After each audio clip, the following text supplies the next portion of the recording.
할렐루야. 사도신경을 고백하심으로 샘물결 교회 가정예배를 드리겠습니다. 나는 전능하신 아버지 하나님 천지의 창조주를 믿습니다. 나는 그의 유일하신 아들 우리 주 예수 그리스도를 믿습니다. 그는 성령으로 잉태되어 동정녀 마리아에게서 나시고 본디오 빌라도에게 고난받아 십자가에 못 박혀 죽으시고 장사된 지 사흘 만에 죽은 자 가운데서 다시 살아나셨으며 하늘에 오르시어 전능하신 아버지 하나님 우편에 앉아 계시다가 거기로부터 살아있는 자와 죽은 자를 심판하러 오십니다. 나는 성령을 믿으며 거룩한 공교회와 성도의 교제와 죄를 용서받는 것과 몸의 부활과 영생을 믿습니다. 아멘. 찬송가 356장입니다. 주의 예수 이름 높여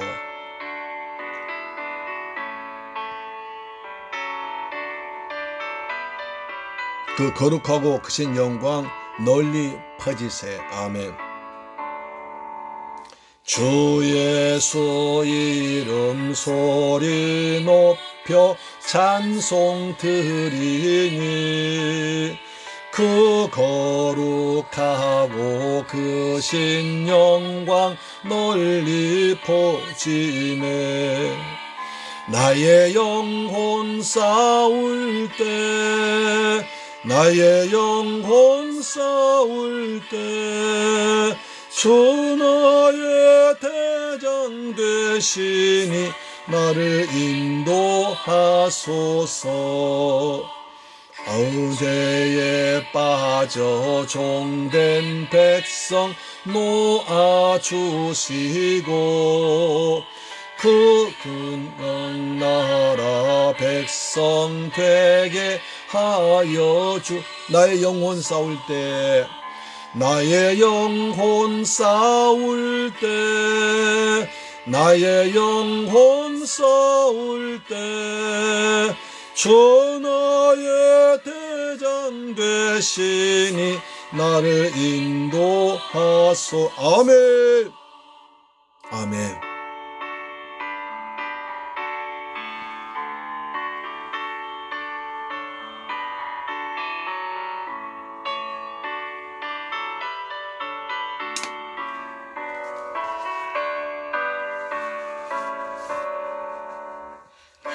영의 원수 힘을 누가 주시랴. 아멘. 아멘. 이 악한 마귀 정복 구주 예수님이 이길 힘을 주십니다. 할렐루야. 나의 영혼 싸울 때 나의 영혼 싸울 때 주 나의 대장 되시니 나를 인도하소서. 사망 고통 면케하사 새 사람 되고 새 힘을 주사 승리 생활하게 나의 영혼 싸울 때 나의 영혼 싸울 때 나의 영혼 싸울 때 주 나의 대장 되시니 나를 인도하소서.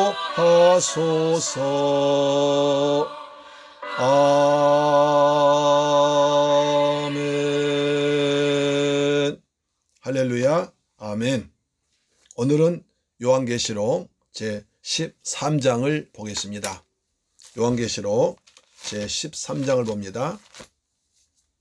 어제 이어서 13장 11절부터 18절까지 말씀 보겠습니다.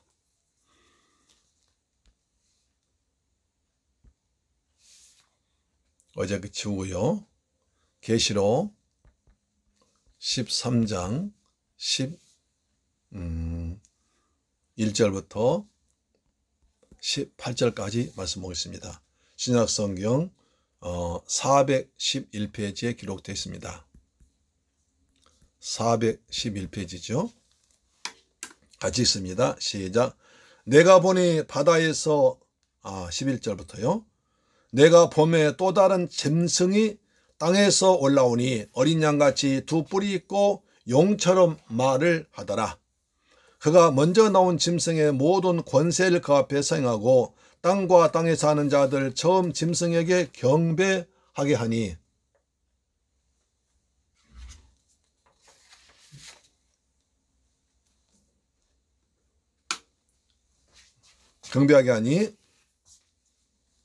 곧 죽게 되었던 상처가 나은 자 아니라 큰 이적을 향하되 심지어 사람들 앞에서 불이 하늘로부터 땅에 내려오게 되고 또 짐승 앞에서 받은 바 이적을 행함으로 땅에 거하는 자들을 미혹하며 땅에 거하는 자들에게 이르기를 칼에 상하였다가 살아난 짐승을 위하여 우상을 만들라 하더라. 우상을 만들라 하더라. 그가 권세를 받아 그 짐승의 우상에게 생기를 주어 그 짐승의 우상으로 말하게 하고 또 짐승의 우상에게 경배하지 아니하는 자는 몇이든지 다 죽이게 하더라. 그가 모든 자들 곧 작은 자나 큰 자나 부자나 가난한 자나 자유인이나 종들에게 그 오른손에나 이마에 표를 받게 하고 누구든지 이 표를 가진 자 외에는 매매를 못하게 하니 이 표는 곧 짐승의 이름이나 그 이름이 수라. 지혜가 여기 있으니 총명하는 자는 그 짐승의 수를 세어보라. 그것은 사람의 수니 그의 수는 666이니라. 아멘. 그 유명한 666입니다. 여러분 666을 뭘로 생각하십니까? 여기에 따라서 굉장히 신앙이 달라집니다. 오늘 말씀을 통해서 잘 깨닫게 되기를 축복합니다. 미혹되지 말기를 바랍니다. 아멘.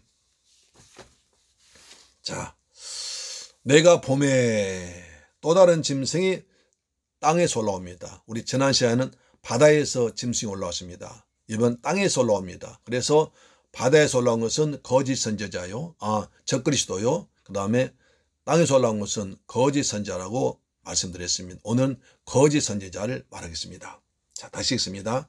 내가 봄에 또 다른 짐승이 땅에서 올라오니 어린 양같이 두 뿔이 있고 용처럼 말하더라.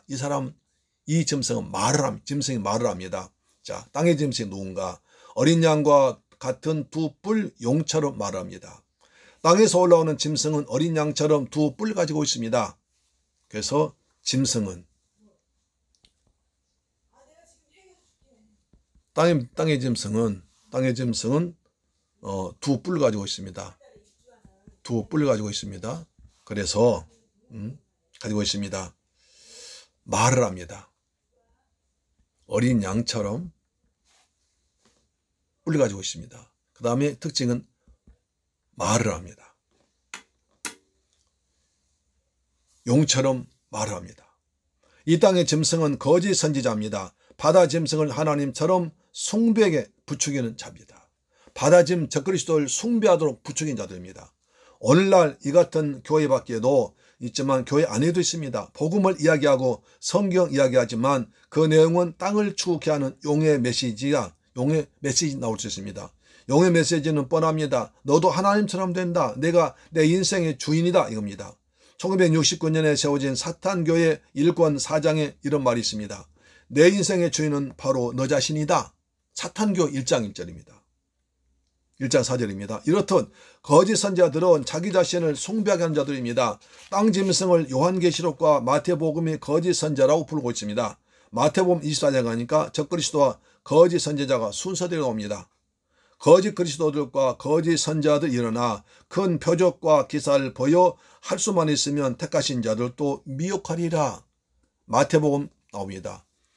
마태복음 24장 24절 다시 있습니다. 4절에 거짓 그리스도들과 거짓 선지자들이 일어나 큰 표적과 기사를 보여 할 수만 있으면 택하신 자들 미혹합니다. 큰 표적, 아주 큰 표적, 그 다음에 기사, 놀라운 일합니다. 막 놀라운 일합니다. 그것이 성령 역사할 수 있지만 그러나 말세에는 그런 것을 분별해야 한다는 것입니다. 저 사람 행하는 그 표적과 기사가 다시 말해서 병 고치거나 쓰러지거나 별짓 다 하는 것이 정말 하나님의 성령의 능력인가 아니면 거짓 그리스도, 거짓 선자로부터 받아 사는 것인가를 분별할 수 있어야 됩니다. 또 내가 봄에 개구리 같은 새 더러운 영이 용의 입과 바다 짐승의 입과 거짓 선지자의 입에서 나오니라. 계시록 16장 13절에 나옵니다. 땅 짐승의 정체에 대해서는 그 당시의 역사적 배경을 연구하면 알 수 있습니다. 1세기 당시 로마 제국에 속한 도시들마다 황제 사제단이 따로 있었습니다. 이 로마 황제 숭배 사제단은 소아시아 지역을 중심으로 로마 황제 숭배를 총괄했던 조직화된 사제단입니다. 황제 신전을 세우는 부자와 건축 자재들을 관장했고 황제 숭배 의식을 집행하는 사제들이 있었습니다. 실제로 사람들로 하여금 황제 신상에 대해서 1년에 경배하도록 한 자들입니다. 황제 숭배를 거부하면 경제활동을 금지하고 재산을 몰수하고 심지어 죽이기까지 했습니다. 로마 황제를 신이라고 했습니다. 하나님이라고 했습니다. 그래서 로마 황제 신의 하나님에게 경배하라는 거예요. 그걸 주라고 했습니다. 주 하나님. 우리가 말하는 주 하나님이 아니라 그들은 로마 황제를 주 하나님이라고 했습니다. 그런데 기독교에서 주 예수 그리스도를 하나님 말하니까 그렇게 핍박한 것입니다. 그 당시 예수를 주라고 하나님 믿고 고백한 사람은 그렇게 핍박당했습니다. 땅 짐승의 사역입니다. 이 땅 짐승의 거짓 선지자는 바다 짐승을 경배케 하는 것이 임무입니다. 큰 이적을 행합니다. 땅 짐승은 불이 하늘에서 내려오게 합니다. 이것은 요한계시록 11장에 두 증인이 했던 일과 똑같습니다. 마치 자기가 참 하나님의 종인 것처럼 흉내냅니다. 목적은 땅의 사람을 적그리스도를 숭배케 하는 미혹하는 것입니다. 땅의 사람들에게 적그리스도를 숭배하도록 미혹하는 것이 거짓 선지자 일입니다. 땅 짐승 한 일입니다. 또한 땅 짐승은 성령님을 패러디합니다. 꿈 가짜랍니다. 마치 에스겔 37장의 마른 뼈대에게 생기를 주어 살리신 성령의 역사처럼 바다 짐승에게 생기를 주는 일합니다. 오늘날에도 성령 사역이란 이름으로 행해진 일들 중에 정말 성령께서 행하시는 것인지 아닌지 분별해야 합니다. 기적적인 현상만 있으면 그것이 성령 역사인지 거짓 선지자의 역사인지도 상관하지 않습니다.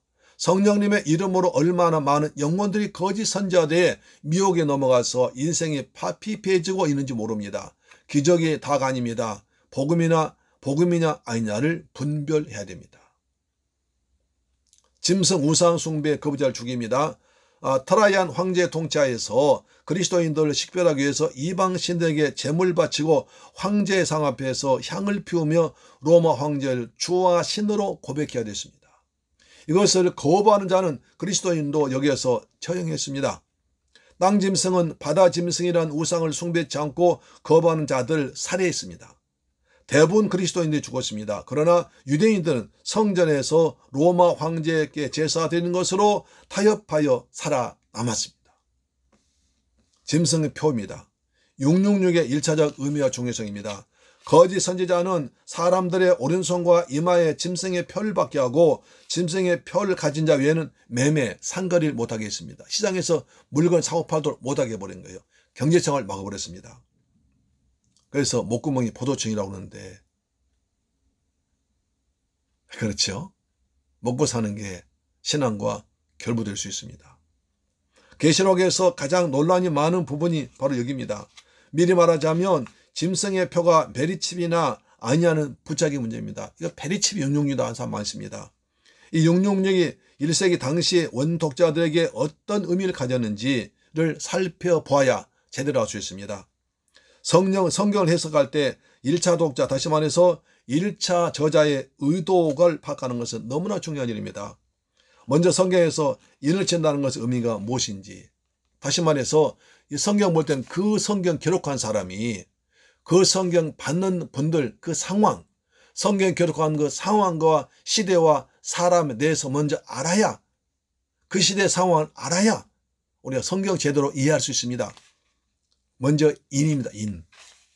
인은 도장인자입니다. 도장. 그렇죠? 도장 찍는다고 그러죠. 에스겔 9장의 배경을 보면 유대 백성이 하나님을 떠나 우상을 숭배해서 심판받는 상황 속에서 하나님은 우상 숭배를 거부하고 하나님만을 섬기는 소수의 성도의 이마에 인을 쳤습니다. 에스겔 9장의 문맥 안에서 인을 친다는 것은 주인의 소유입니다. 주인의 보호를 받는 존재라는 뜻입니다. 너는 내 소유야. 내가 보호할 거야. 에스겔 9장 45절에 나와 있습니다.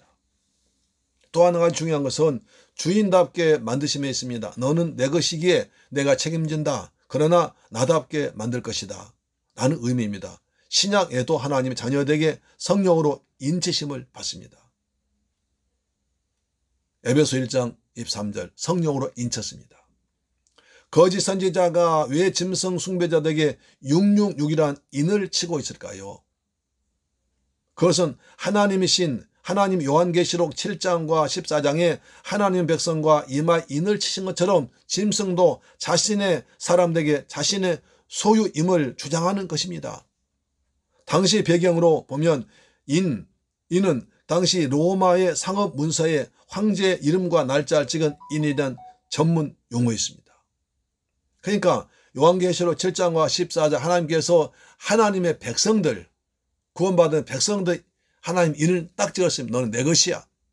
너는 내 자녀야.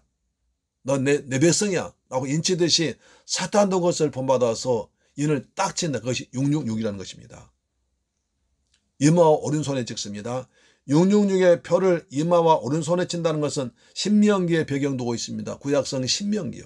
신명기 6장 8절에 너는 또 그것을 내 손목에 매여 기호를 삼으며 내 미간 이마에 붙여 표로 삼고 했습니다. 신명기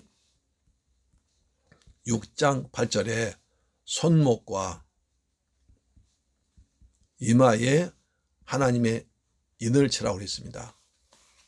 하나님께서 당신의 백성의 미간과 손목에 소위 쉐마 본문을 차고 다니라는 것을 말씀하신 것을 하나님의 의도가 있습니다. 6장은 쉐마.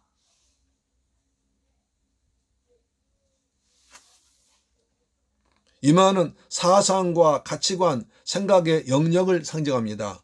손은 구체적인 삶의 방식을 말합니다. 따라서 사람은 자기의 생각과 사상과 가치관 내로 구체적인 삶을 살아갑니다. 너의 생각과 너의 가치관을 하나님의 말씀으로 채워서 너의 삶을 하나님의 말씀으로 살아내라.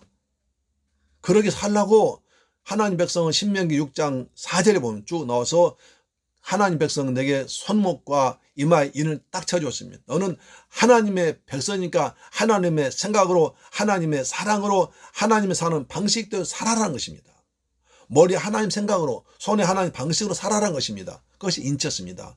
근데 사탄도 세상도 666입니다.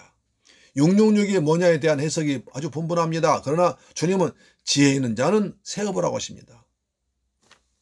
계시록 13장 마지막 절에 이렇게 나와 있죠. 다시 읽어볼까요? 13장 18절. 자, 지혜가 여기 있으니 총명한 자는 그 짐승의 수를 세어보라. 그것은 사람의 수니 그의 수는 666이니라.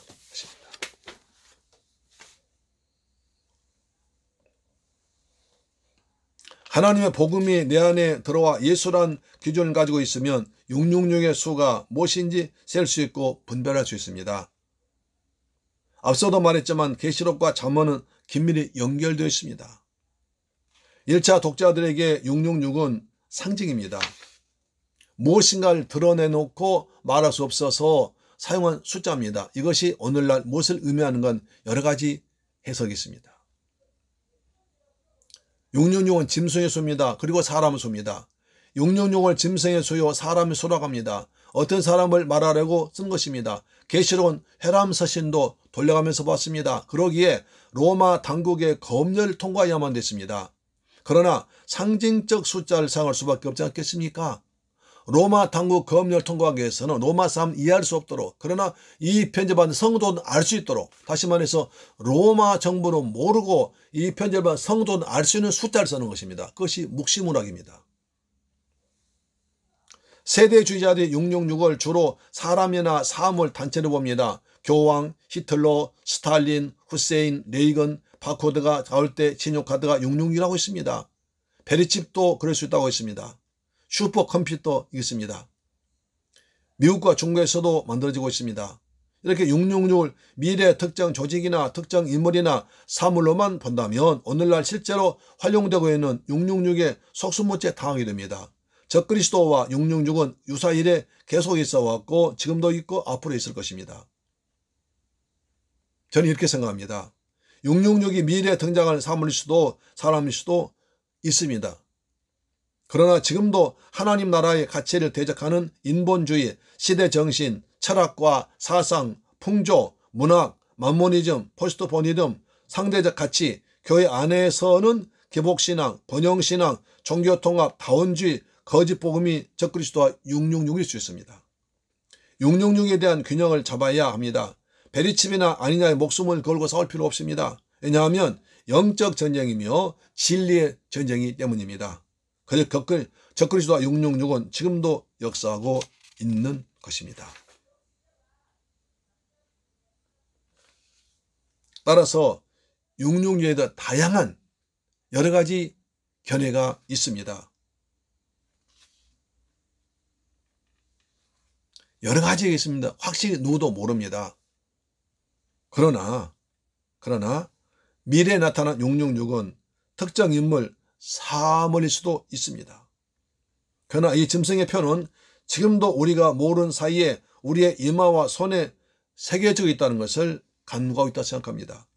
지금도 하나님 나라와 그 복음을 대적하고 세상의 것을 하나님처럼 사랑하고 의지하면서 실살기에 부추기는 세상의 모든 사상과 철학과 가치관, 풍조, 시대 정신, 문화 또는 이것을 진리인 양 가르치는 교회 안팎의 인본주의자들이 있습니다.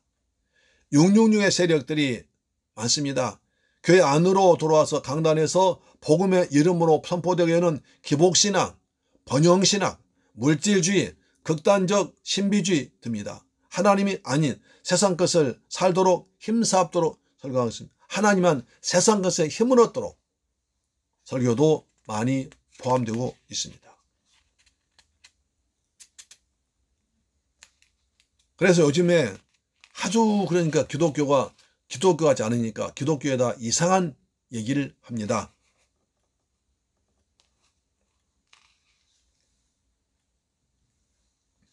우리는 하나님 나라 중심의 신앙, 선교, 삶으로 바꾸지 않는 생각합니다. 우리가 목회자, 선교사, 성도들은 왕같은 제사장들입니다. 하나님의 생명을 열방에 흘려보내도록 부르신 하나님 나라의 비밀 도구요, 천하 만민의 복의 통로입니다. 오늘 복의 근원입니다.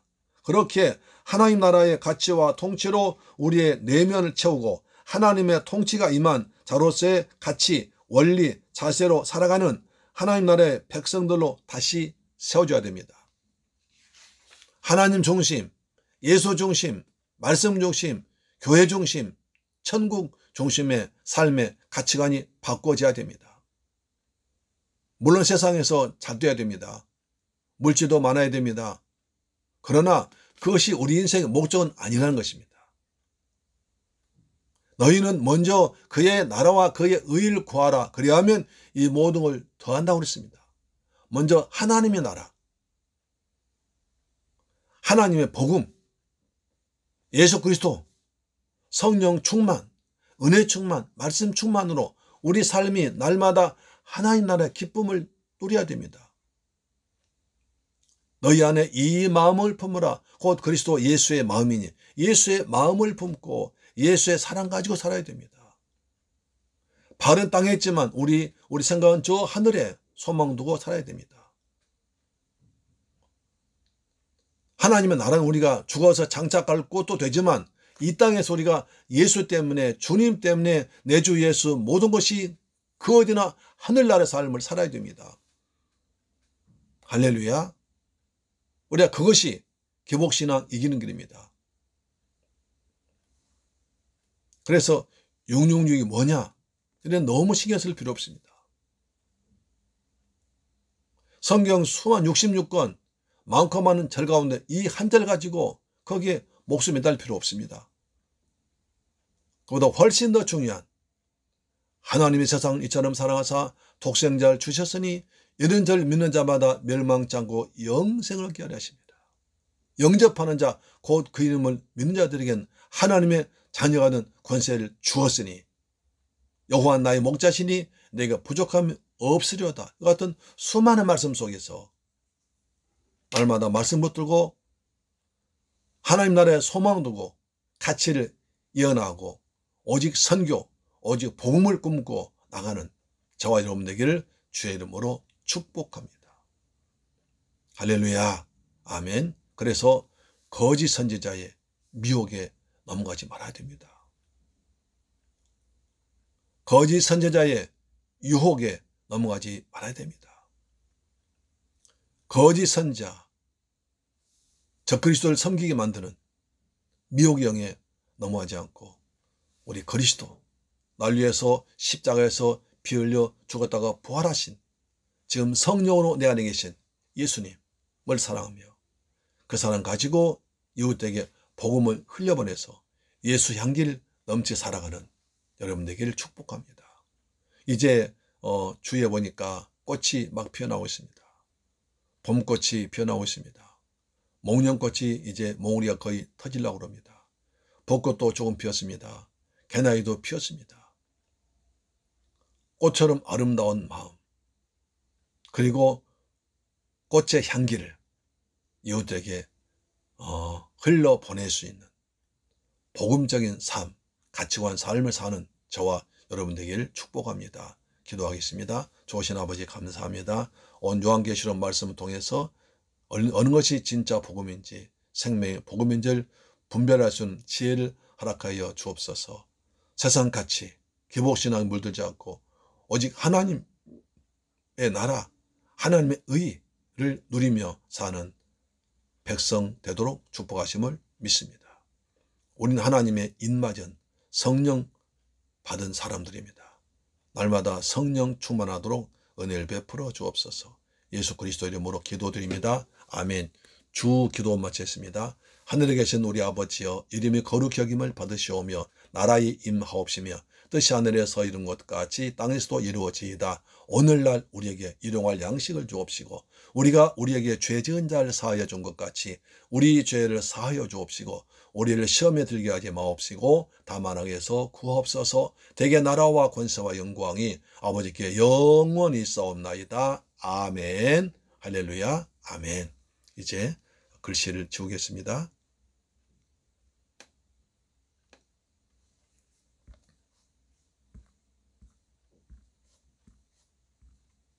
오늘도 가정예배로 승리하셨습니다. 아멘. 가정재단 쌓는 곳마다 하나님께서 성령을 함께 하시고 때를 따라 도우셔서 기도에 응답하시고 하늘의 신령한 복으로 이 땅에 풍성한 것으로 충만하게 채워주셔서 하나님의 영광이 임하기를 소원합니다. 아브라함의 축복이 임하기를 바랍니다. 아멘. 이제 기도합시다. 우리의 나라를 위해서 기도하십시다. 그리고 우리 자신을 위해서 기도합시다. 우리 가정과 자녀를 위해 기도합시다. 좋으신 아버지 감사드립니다. 저희를 사랑하셔서 또 가정재단 쌓게 하심을 감사합니다. 저희들 가정재단 쌓을 때마다 주의 성령 임하셔서 우리가 구원받은 기쁨과 하나님의 나라가 임하는 기쁨을 누리도록 도와주옵소서. 하나님 나라는 의와 평강과 희락입니다. 세상 것에 이 가치를 뺏기지 말게 하시고 하늘의 소망도 살아가는 복된 샘물결 가족, 이 방송 청취자들 되게 하여 주심을 믿습니다. 아버지 대한민국을 축복하여 주옵소서. 문재인 대통령을 축복하사 이 어려운 시국을 잘 극복하도록 내 아버지 도와주옵시며 이 나라 기업가들, 사업가들 복주어서 그들 사업이 잘 됨으로 말미암아 우리 국민들이 마음껏 일할 수 있는 일자리를 허락하여 주옵시며 경제가 크게 성장하도록 아버지 도와주시옵소서. 우리의 가정을 축복하심을 감사합니다. 가정마다 가정재단 쌓사오니 하나님께서 가정재단 쌓는 곳에 성령으로 임하셔서 하늘의 복으로 땅의 복으로 넘치게 채워주옵소서. 날마다 성령 충만, 은혜 충만, 말씀 충만하도록 아버지 도와주어서 세상 가치에 세상 것에 물들지 않고 하나님의 은혜로 살아가는 귀한 백성들 되게 하심을 믿습니다. 우리 성도들 가정에 복을 주옵소서, 사업장에 복을 주옵소서, 직장에 복을 주옵소서. 요셉 때문에 보디발 집이 애굽의 복을 받은 것처럼 우리 성도 때문에 그 회사와 가정이 복을 받도록 내 아버지 도와 주옵소서. 코로나에 걸리지 않게 하시고 감기에 걸리지 않고 건강하게 이 어려움을 극복하도록 도와주옵소서. 우리 주 예수 그리스도 이름으로 기도드립니다. 아멘. 할렐루야. 아멘.